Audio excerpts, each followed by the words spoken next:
chapter 6, the killing of the demon Putana.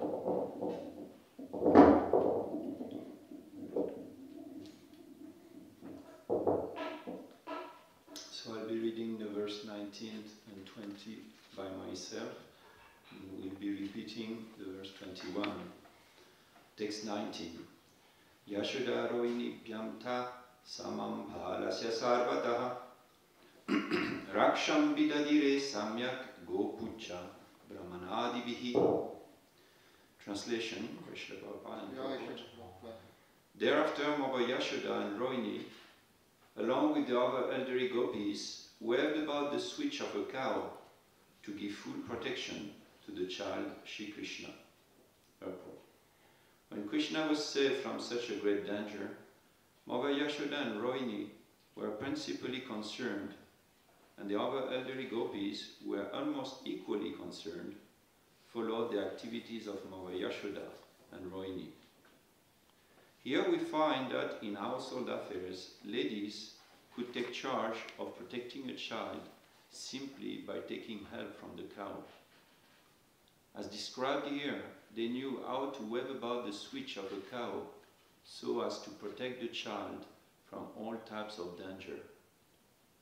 There are so many facilities afforded by cow protection, but people have forgotten these arts. The importance of protecting cows is therefore stressed by Krishna in Bhagavad Gita, Krishi Gorakshya Vanijam Vaishya Karma Svabhavajam. Even now, in the Indian villages surrounding Vrindavan, the villagers live happily simply by giving protection to the cow. They keep cow dung very carefully and dry it to use as fuel. They keep a sufficient stock of grains, and because of giving protection to the cows, they have sufficient milk and milk products to solve all economic problems. Simply by giving protection to the cow, the villagers live so peacefully. Even the urine and stool of cows have medicinal value. This is a verse for Namaskar Prabhu. You should have been given the class. Okay, next verse. Gomutrena snapayitva punargo rajasarbakam raksham chakrus chasakrita dvadashangeshu namabihi. The child was thoroughly washed with cow urine and then smeared with the dust raised by the movements of the cows. Then different names of the Lord were applied with cow dung on 12 different parts of his body, beginning with the forehead, as done in applying tilak. In this way, the child was given protection. Text 21, so this is today's verse, please you can repeat. Gopya samsprishta salila Angeshu karayo pritak Nyasyat manyatta bhalasya Bijanyasam akurvata Gopya samsprishta salila Angeshu karayo pritak Nasyat manyatta bhalasya Bijanyasam akurvata. Just a small point, in Sanskrit, as you know, there is long letters and short letters. So this gives actually the rhythm in the verse. It sounds beautiful because there are like letters which are long by. You know, when there is a bar in the A, it means a long A, but some letters are long by nature, by their own nature, like O, A, are long letters. So it gives like this, you know, Gopya samsprishta salila, like salila, you know, is short letters, so it goes like, it gives a rhythm in the verse, actually, it's beautiful. So let's read it again one more time. Gopya samsprishta salila, Gopya samsprishta salila, Angeshu karayo pritak, Angeshu karayo pritak, Nyasyat manyatha bhalasya, Nyasyat manyatha bhalasya, Bijanyasam akurvata. Bijanyasam akurvata. Please. Gopya samsprishta shalila. Gopya samsprita salila. Angeshu karayo pita. Yangeshu karyo prita. Yasyatmanyata balasya. Yasyatmaniyata balasya. Yijanyasam akurvata. Bijanyasam akurvata. Gopya samsprista salila. Gopya samsprita salila. Angeshu karyo prita. Yangeshu karyo prita. Yasyatmaniyata balasya. Yasyatmaniyata balasya. Bijanyasam akurvata. Bijanyasam akurvata. Gopya samsprita salila. Gopya samsprishta salila. Angeshu karyo prita. Angeshu karayo prita. Yasyatmaniyata balasya. Yasyatmanya balasya. Bijanyasam akurvata. Bijanyasam akurvata. Any Mataji wants to read? Gopya samprishta salila. Gopya samsprishta salila. Angeshu karyo pita. Yangeshu karyo prita. Nasyatmanyata balasya. Yasyatmaniyata balasya. Bijanyasam akurvata. Bijanyasam akurvata. Word for word. Gopyaha, Gopya, the gopis. the gopis, Samsprishta salila, samsprishta salila, touching a cup of water and drinking. touching a cup of water and drinking, Angeshu, angeshu, on their bodies. on their bodies, Karayoho, karayo, on their two hands. on their two hands, Pritak, pritak, separately. separately, Nyasya, nyasya, after placing the letters of the mantra. after placing the Atmani, Atmani on their own. on their own, Atha, Atha, then. then, Balasya, Balasya, of the child. Bijanyasam, Bijanyasam, the process of mantra nyasa.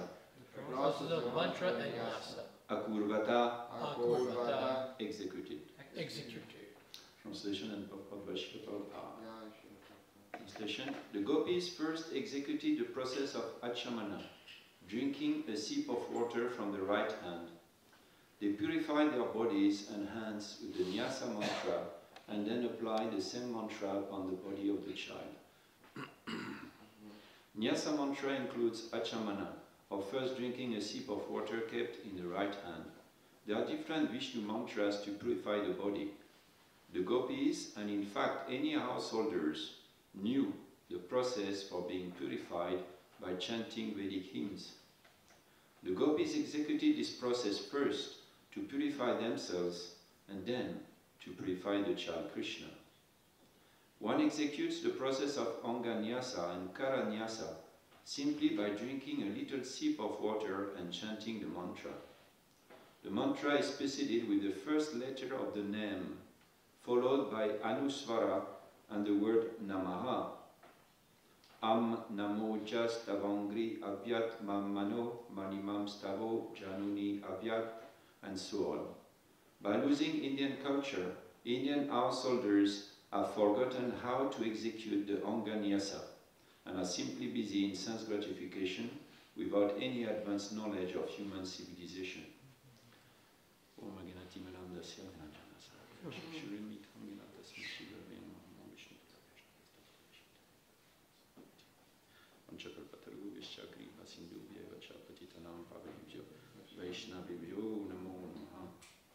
Jai Shri Krishna Chaitanya Prabhu Nityananda Shri Advaita Gadadhar Shivasati Gaura Bhakta Vrinda Hare Krishna Krishna Krishna Hare Hare Hare Rama Rama Rama Hare Hare.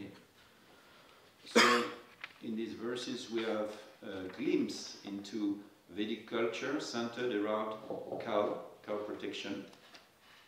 We've been reading like 3 verses, so we see Gopucha, Gopucha in the text 19. Gopucha means the tail of the cow, used for protecting. Just by waving the tail of the cow, you know, they were giving protection to child Krishna. Meaning, actually, it is said that it's sending away ghosts, spirits, yakshas, and all this, just by switching the tail of a cow. And there is Gomutrina. Gomutra means, what it means, Gomutra, the urine of a cow. It is said that a son who is not a devotee and is not a pandit is no better than Mutra, the urine of the father, because it comes from the same place. But here is like Gomutrina. Gomutra means the urine of a cow. And so we have the urine of the cow, we have the dung of the cow, we have the dust of the cow. So urine is used as for bathing Krishna. Sounds very strange in the West. You take a bath by with urine. This is urine of the cow.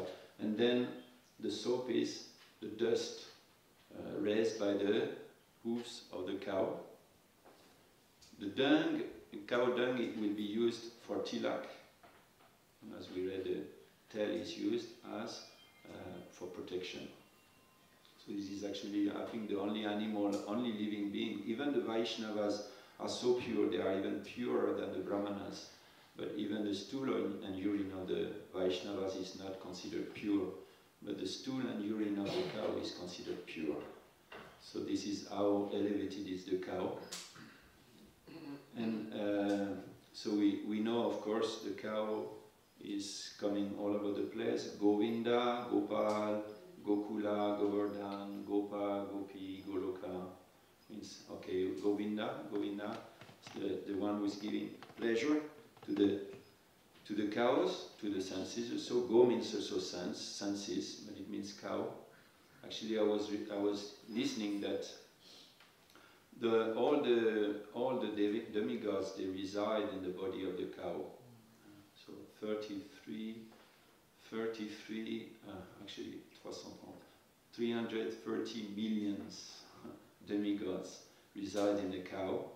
And that's one reason why, you know, when Indra was, after having offended Krishna on the bank of, on the Govardhan, in the Govardhan Lila, he came down, as you know, with the Kamadhenu cow, and he was worshipping Krishna, and he was, that's when Krishna received his name Govinda, which means also the one who is the master, the giving, pleasure giving for the cows, but also the master of Indra. And the master, because Indra is the king of the demigods, so it is said that when Indra was giving this name to Krishna and worshipping Krishna, he was this thought came in his mind that, oh Krishna, actually you are in the cows, the 33 crores of demigods reside, and because you are the Lord of the cows, you are also the Lord of all of us. You are the supreme Ishvara. You are the master of the demigods, including myself, who is Indra, the chief of the demigods. And immediately at this point, Yogamaya sent away Indra from Vraj because he had this Aishvarya mood, and this Aishvarya mood doesn't fit into Vraja. So, urine, cow dung, it is said that of all fuels, I think there is a hierarchy.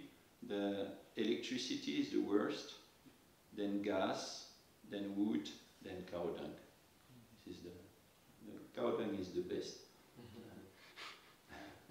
And of course we know that the cow gives many products used in the deity worship, Panchagavya, Panchamrita. I think in Panchamrita you already have yogurt, you have milk, you have ghee, honey. Honey is not from the cow, obviously. And also fruit juice, sugar. Okay, sugar. But Panchagavya, of course, by definition means milk, yogurt, ghee, cow dung, cow urine. All the and ghee is also ghee is of course very special for cooking also. We use when we cook with butter, the butter will burn at 120 degrees Celsius, and it becomes toxic. But the ghee we can cook and it will not burn before 250 degrees Celsius. So more than double of the butter. I think even oil is 220 degrees, the point of smoke we call it, which is the point it becomes toxic. So even the ghee for cooking. And in India they have these cows, they are the desi ghee, special cows, they have this hum on the back. And it is said that they have this, it's called, let me see, Surya Ketu Nadi. It's a nerve, it's a nadi, which actually is said to attract and take all the rays of the sun and transform it into, they said, gold salt, which I don't know exactly what it is, but gold salt which goes into the milk of the cow. That's why also their ghee is so like golden color. So it's incredible animal. In India, you know, when they offer the prasadam to the deities, the first roti or chapati, first they in the houses of traditional Indians, they will go and give it to the cow. And the dog. Sorry? And the dog also. The what? Second is the dog. They give. Okay, second to the dog, but first to the cow. First to the cow. Yeah. Actually, I had a teacher in India. He was Bengali, and he was really from a traditional family, and he told us so many things about the cows. Unfortunately, I didn't take all the notes, but he said that his grandfather would drink every day. He would drink a glass of pure ghee for all his life, and he lived until he actually died at 95. At 95, he could still climb the trees. That's how he died, actually. He fell from a tree at 95. He was not sick, he just fell from the tree. So anyway, he was saying that was one of his secrets. So the cows, even in Dwarka, Krishna gives every morning, when he gets up in the morning, he gives charity to the brahmanas. And he gives, how many cows he gives in each palace? 13,000. 13,000 cows, yeah, daily in each palace. 16,108 palaces. So Krishna, even in Dwarka, doesn't forget about the cows. So that was a few points about the cow. And you know, this actually the Shastras, they give us all these small rules and regulations and how to behave. And the cow, we will come back to this, but the cow is really one of the many ingredients in Vedic culture. Otherwise, regarding the pastimes, we just now when we just at the point where Putana has been killed. She's lying outside the house of Nanda Maharaj, actually outside of the village, as we read, because Krishna grabbed her and didn't let her go. You remember Keshava Maharaj was saying a very interesting point, why Krishna didn't let go Putana when he could have let her go, you know, but he was grabbing he was holding her and until the end. Why? You remember he said? Many reasons. One of the reasons at least? Did she go out of the village? Yeah, one point was that he wanted her to go out of the village and fall not, actually she fell in the gardens of Kamsa. She destroyed the trees of Kamsa. You know? But there was another reason, yeah? To get ready for the next pastime. Not closing his eyes, but why he grabbed hold and he caught hold of the breast and didn't let her go. Get ready for his next pastime of flying in the sky between them. Yes, Maharaj, that was one. He got ready for his next pastime. when he would go really high in the sky with Trinavarta. But one point I liked, he said that once Krishna grabs you, he doesn't let you go until you're completely purified. This is applying to us, This is applying to us. Then he fell, then Putana fell, and Krishna still remained on Putana, and he was playing on Putana. So I read that Jiva Goswami is telling why Krishna was playing and staying on top of Putana. The reason? He was actually, he had appeared just a few days ago, and he wanted to, not all the Vrajavasis at his darshan. So by staying on top of Putana, he gave darshan to all the Vrajavasis. They had a good view of Krishna. So regarding this point that Krishna doesn't let us go until we are completely purified, actually when we read this pastime of Putana, it's quite violent. It's quite violent, It's a violent pastime. Krishna, in few seconds he grabs her and he swallows not only the poison, but also our life air, and it's very shocking, we did this in a drama, so, like Putana screaming, let me go, let me go, let me go. But Krishna doesn't go, it doesn't go away, So, Krishna says in Bhagavad Gita, Mrityu sarva arash chaham, which means, I am death, which takes away everything.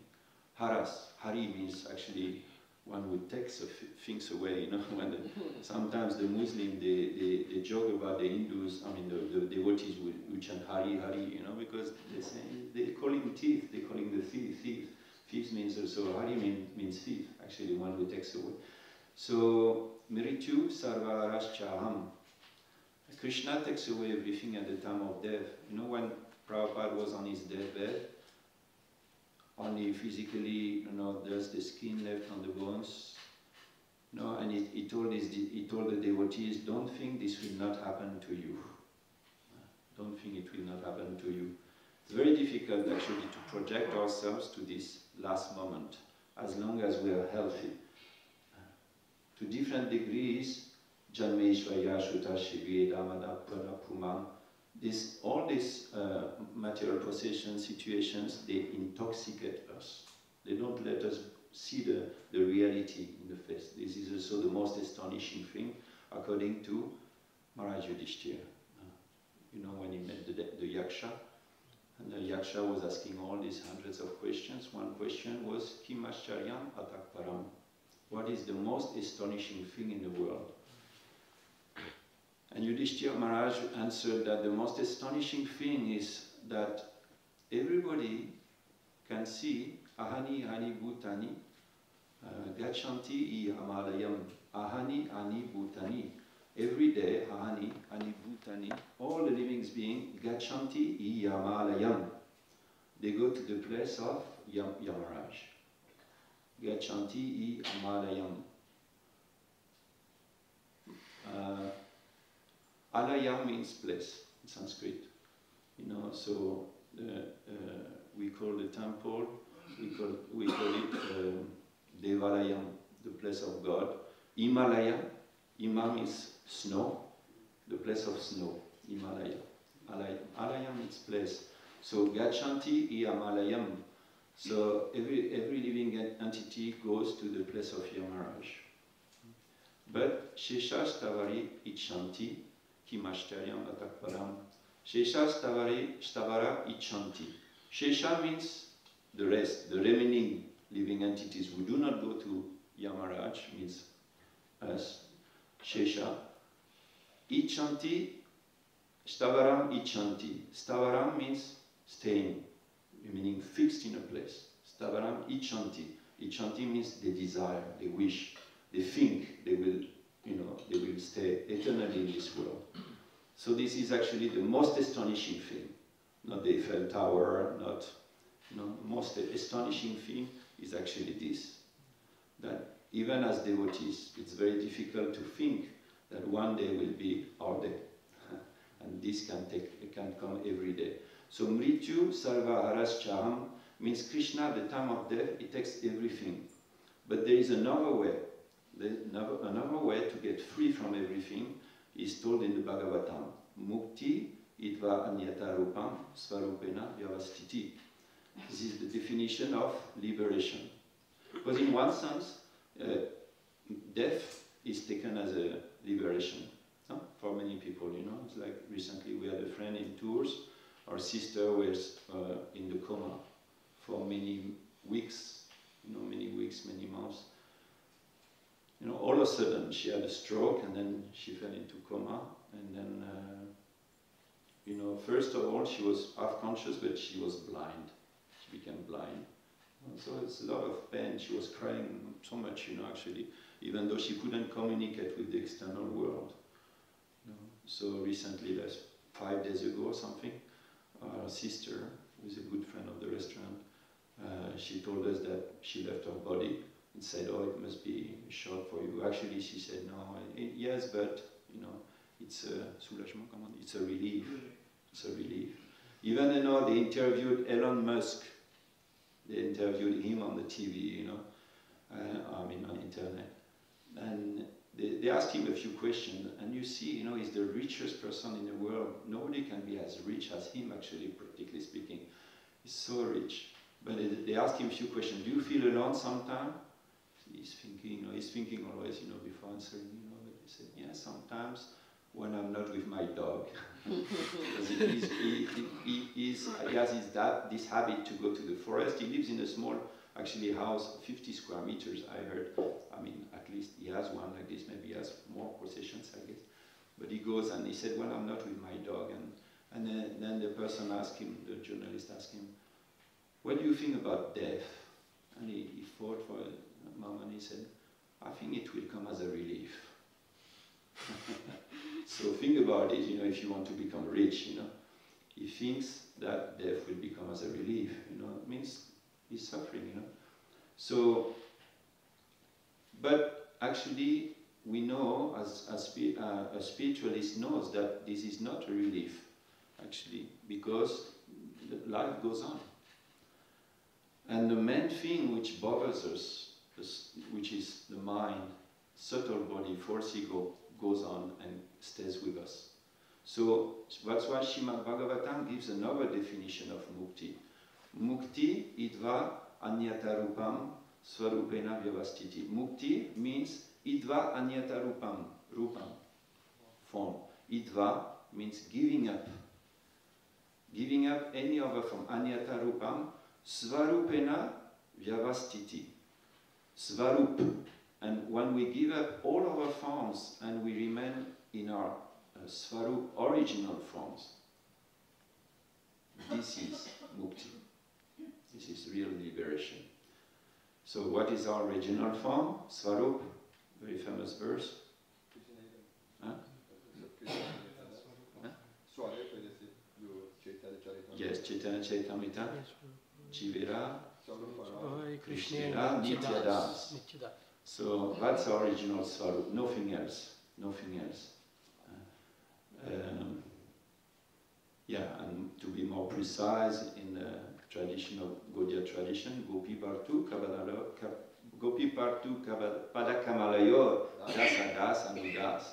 You know, we are servant of the servant of the servant of Krishna, who is the master, sustainer of the gopis.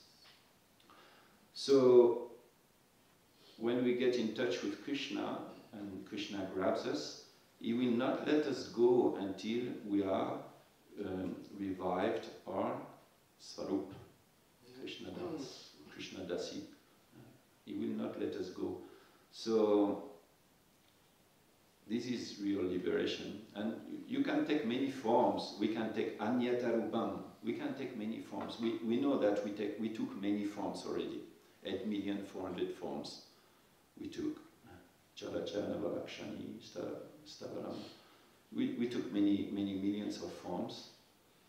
And even in this human body, we may have a human body, but our minds takes many different shapes. You know, we desire many different things. And whatever we desire, our mind we prepare our next body with our mind. This is our body, it's prarabdha karma. You cannot change it.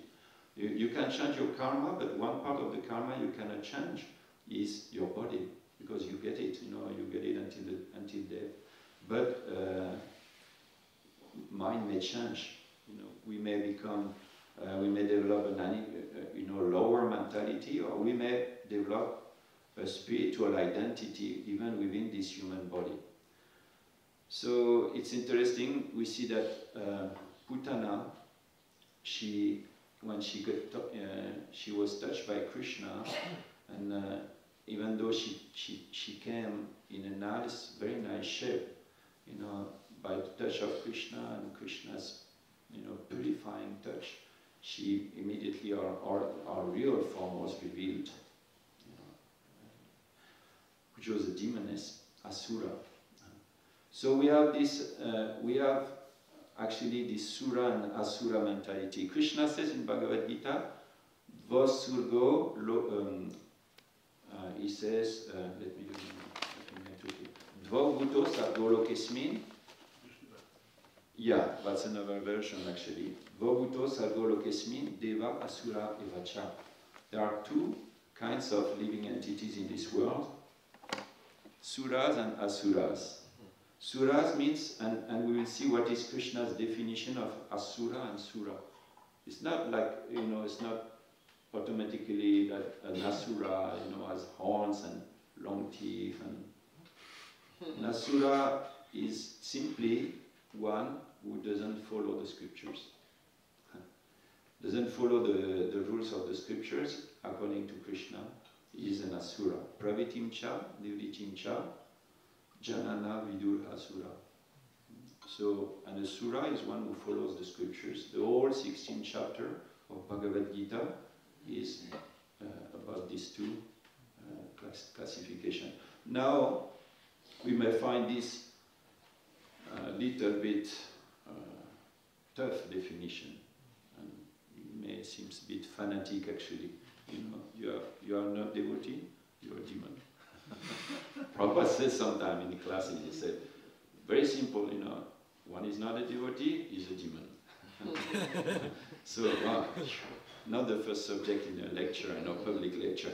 But, if you think about it, you can be a good citizen who follows the laws, or one who doesn't follow the laws.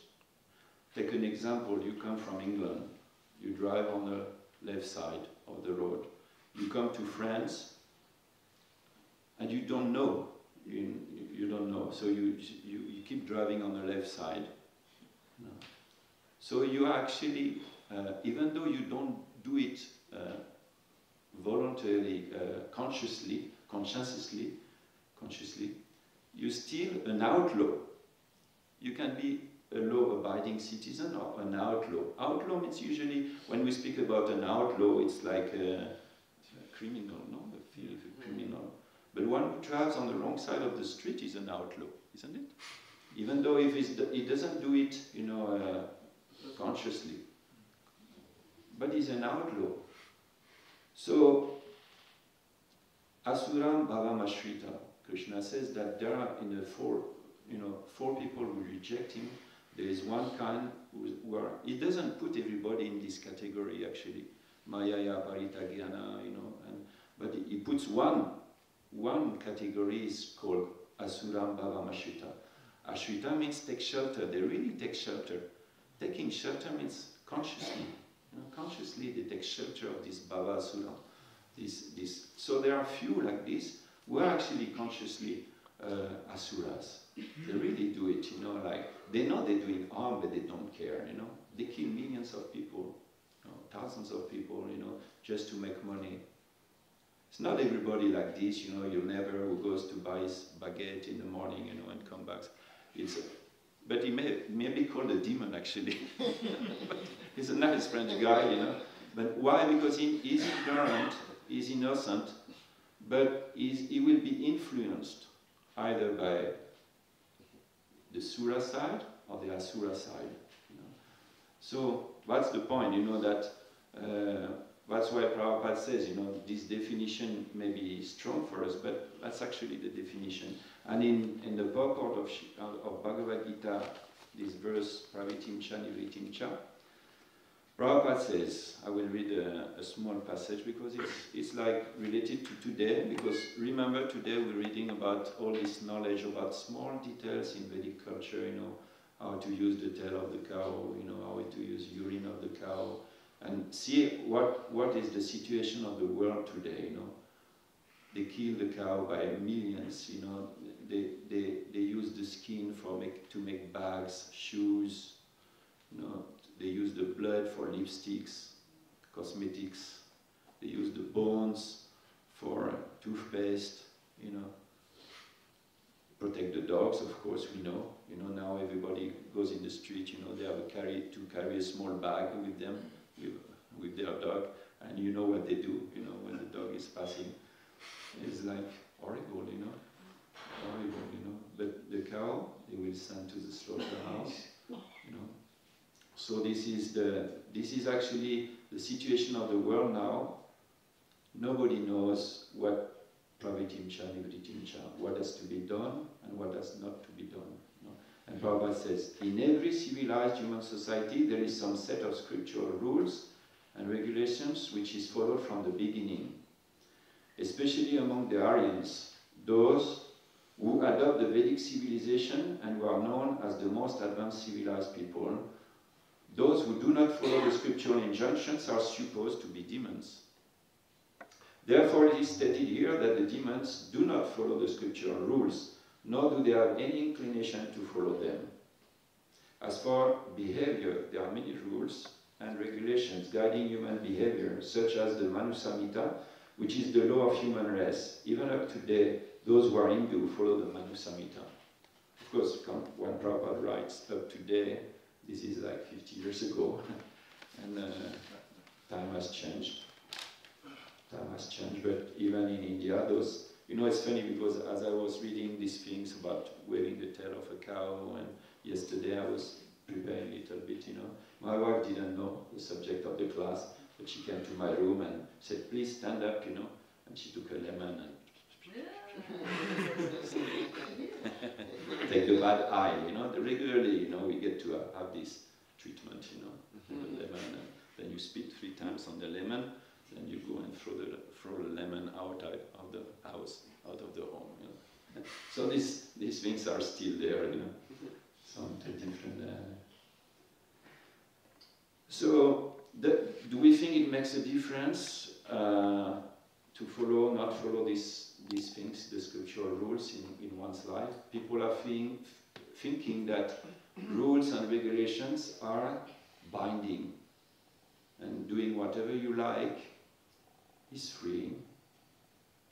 But, as a driving example again, you may think, if I drive and I don't stop at the traffic light, this is my choice. I want to go in holidays, and the first traffic light, you say, I have my free choice, I don't want to stop, it's red, but I want to go, I want to go to Cannes. So, first traffic light, he gets an accident. He will get stuck. His freedom is completely checked, So whether on the opposite side, if he follows the rules, then he will go to, and he will reach his destination. So these rules, Prabhupada called them the rules of freedom. They help us to actually get freedom.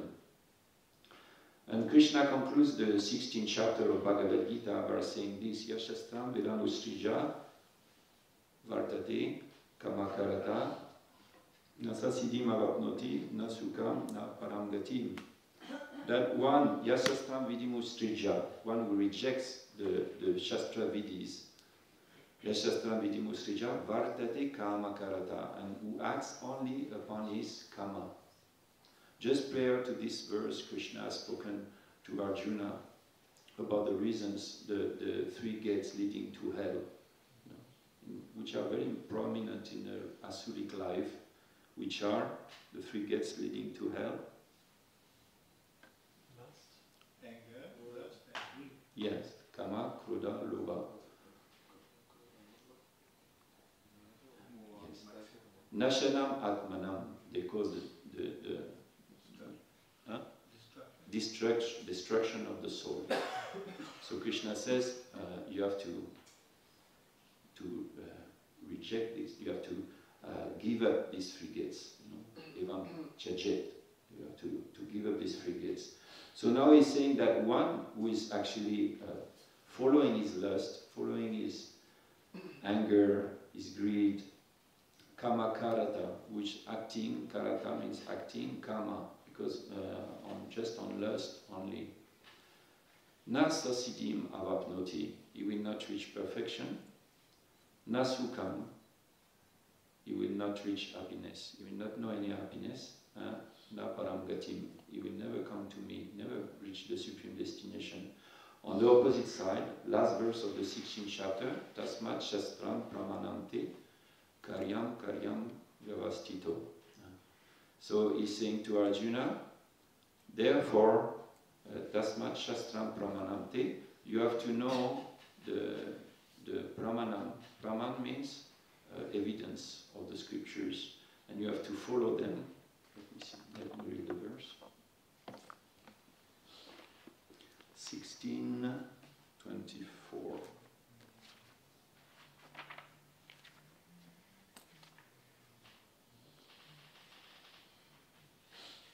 One should therefore understand what is his duty and what is not duty by the regulations of the scriptures. Knowing such rules and regulations, one should act so that he may gradually be elevated. There is a sense, there is a meaning in everything. One time, one devotee was saying, I think it was an herb or something, a plant, this plant is useless. Prabhupada said, you are useless. Everything has a use, everything has a use. Every plant has a use.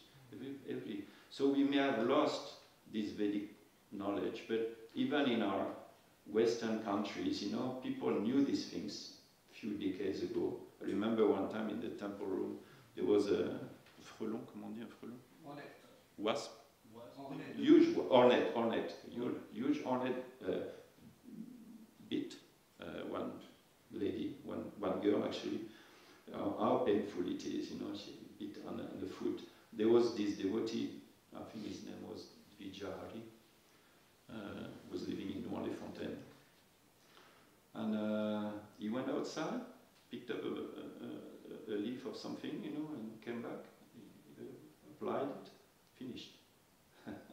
Finished. And one devotee told me in Mayapur, also, those who lived in Mayapur, they know, one Gurukul boy, he got bitten by a snake, cobra. They called this Muslim guy, and blah, blah, blah, blah, blah, blah, blah. He was doing mantras, and after some time, after a few minutes, the black thing came out, it was finished, So all these small details, all these rules and regulations of the scriptures are there to help us. Materially, on a material journey and a spiritual journey. It's just a question of knowing them. Actually, we should, maybe in the future, not maybe, surely, in the future, devotees will become more and more erudite in the scriptures, and we'll know more and more. And, maybe we don't have all the details of the different Alpa Puranas and, secondary Puranas, but we have Srimad Bhagavatam. It is said, Srimad Bhagavatam, Pramanam, Amalam. Pramanam, again this word, Praman. This is the evidence, is Srimad Bhagavatam. And plus the purpose of Srila Prabhupada, we have actually everything needed.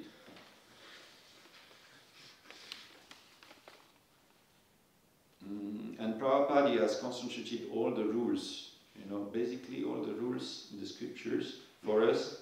This verse, which is, what is the goal of all these rules? What is the goal of these regulations, prohibitions? What is actually the goal of all this? Never forget Krishna. Always think of Krishna. This is our goal. Like the Brajavasis, they don't have to follow these rules and regulations. They are free. But we are not free, and we have to follow these rules and regulations in order to get to this freedom. In order to get purified from this anyata rupam, these false conceptions we have, Krishna works on us through the Shastra, through the Guru, through the... I mean, doesn't work on us through the Shastras. We have to pick up the Shastras and read them. Devotee is different. If we live in a community, sometimes we don't have to approach them, they will come to us. But, you know, as Keshava Maharaj says, we have to open up. You know, open up, like, you know, he's giving this analogy of, example of, you know, in the museum there was these footsteps, you know, marble footsteps, and there was this nice Venus sculpture, you know, and once the museum closed at night, there was a discussion between the steps and the statue. And the steps, they said, what is the problem? We are made of marble, you are made of marble, but all day long people come and step on us, don't take a picture of us, and they just go around you and, you know, they take pictures of you and they just stare at you, look at you all day long. So the statue said, you know why? Because when the sculptor was using his chisel on you, each time he was giving he was beating you with the chisel, he would say, let me alone. But I tolerate it. Now look, I'm a beautiful statue.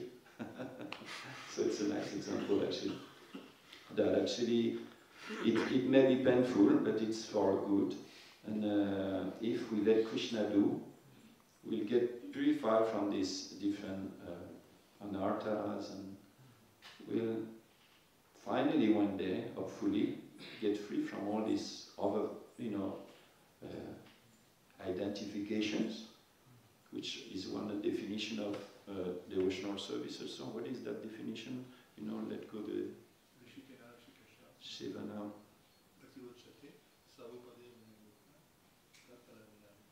Swarupana?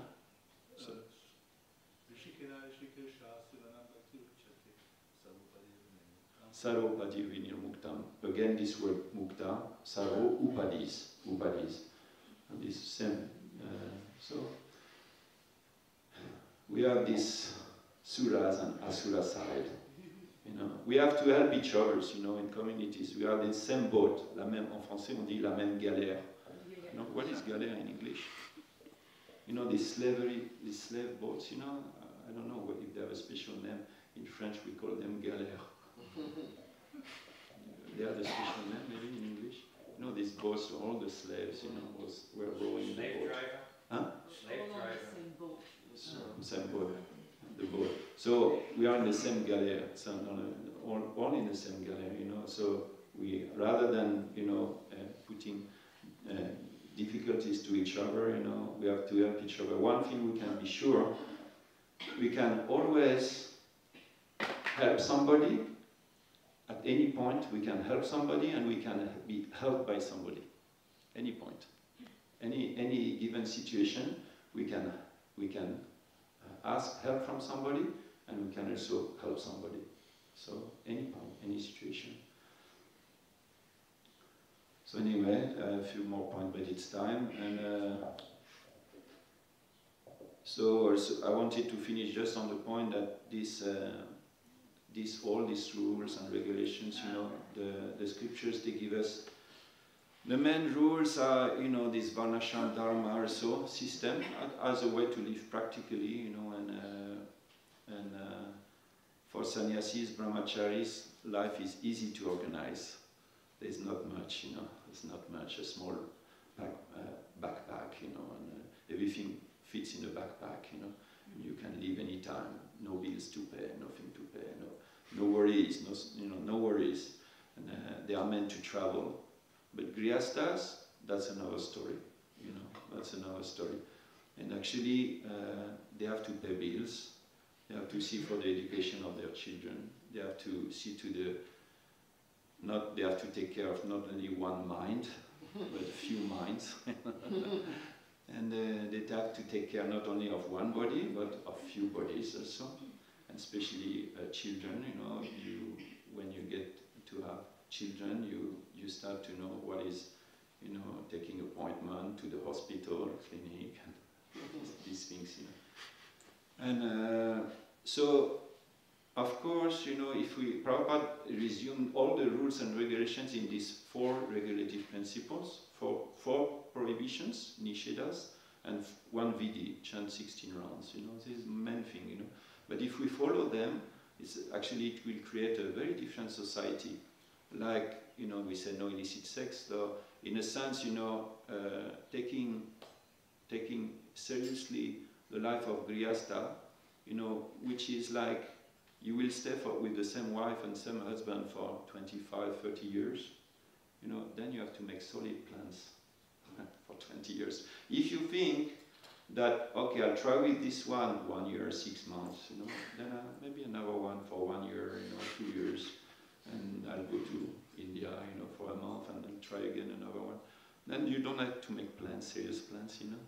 You don't have to, you know, 1 room in the guest house, 1 room in the ashram, maybe even you can live separately in the 2 ashrams. You know?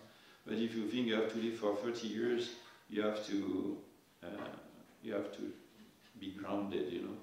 And for the kids also of our families, this stability is very important, and we don't have this stability, practically speaking, in the movement, not very much in the movement. And we see many kids of the devotees, they don't want to live as a life of devotees, you know, because they have been, you know, going here and there, changing parents, and they don't have they are a bit lost. Plus this culture change and everything. So to remain in one place, grounded, you know. So these rural communities that Prabhupada created there, they can be very good for this, you know. Stay in one place, you know, stay grounded on the earth, you know, and cows, you know, cultivate the land, have few kids, you know, few kids which are actually manpower, considered in a agricultural country, you know, life is more kids, you have more manpower, you know. And they will grow. I think the Amish, you know, we call them sometimes, but they are very little rate of kids going, you know, and they are very grounded people, you know. But as long as we are, you know, we don't have this example, and we may think, oh, but if I become a devotee like this, a grihastha, you know, in the forum, you know, and you know, I stop preaching.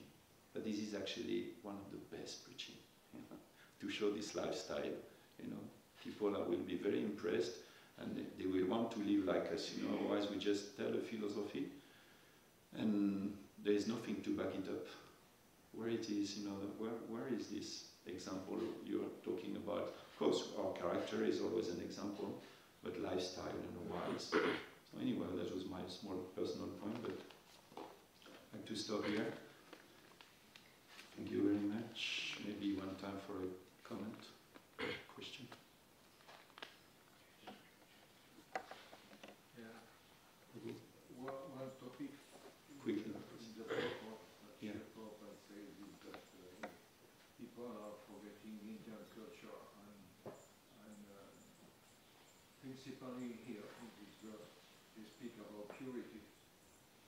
It was a natural reflex in the Vedic system to purify before any operation, being an arti or a marriage or a ceremony or a trip or something. But nowadays people have no idea what is pure, what is impure. They have not this concept of purity. So of course there is no system for purifying, because this idea doesn't pop up in their mind.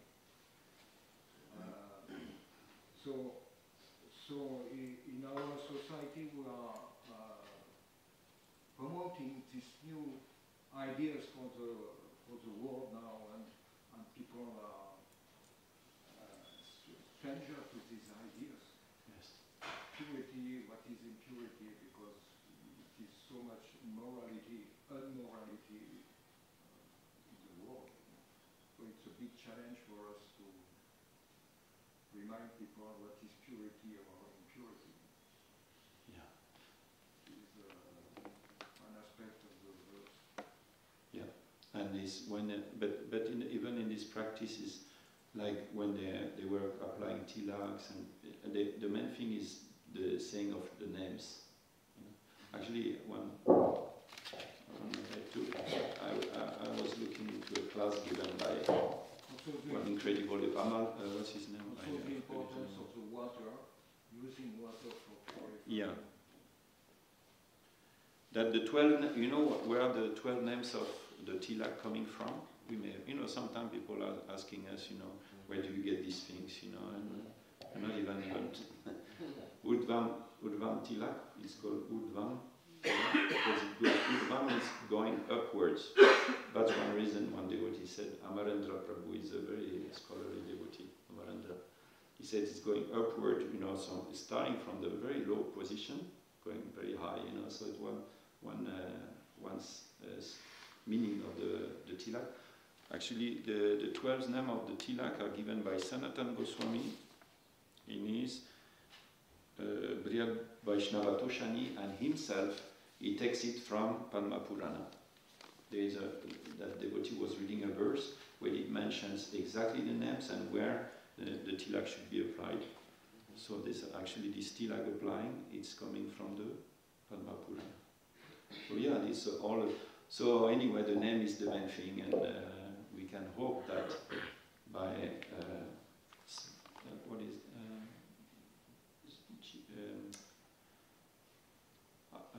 Jivado, Prabhupada said it starts with the purification starts with the tongue. Jivado.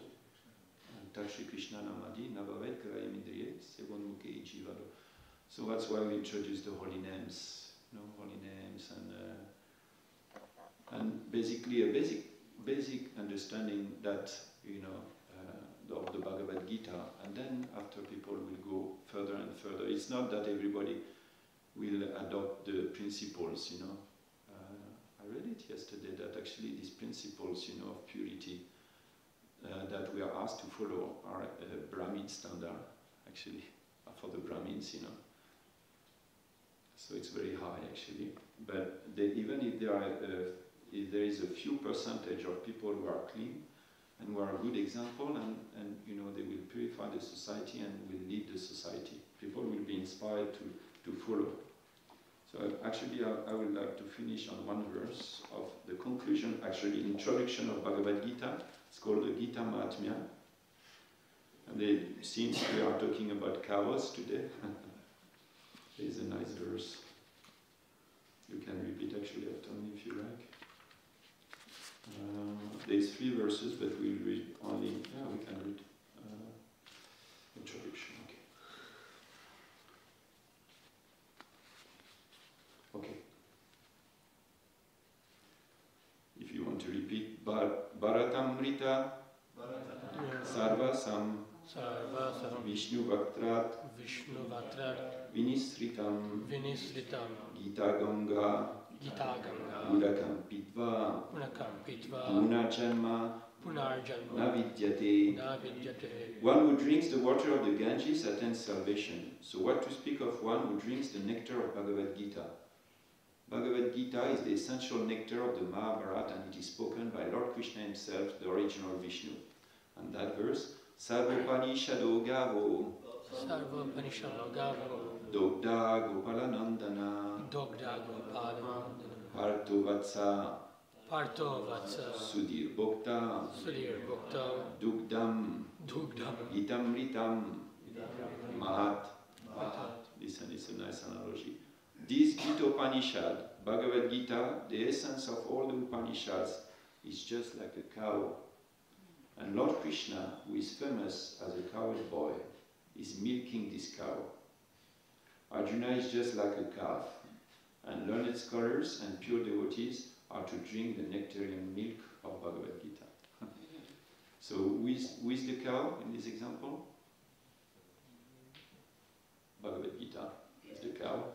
Who is the cowherd boy? Krishna. And who is the calf? Arjuna. And sages, devotees, are the one who will drink the milk, which is not drunk by the calf.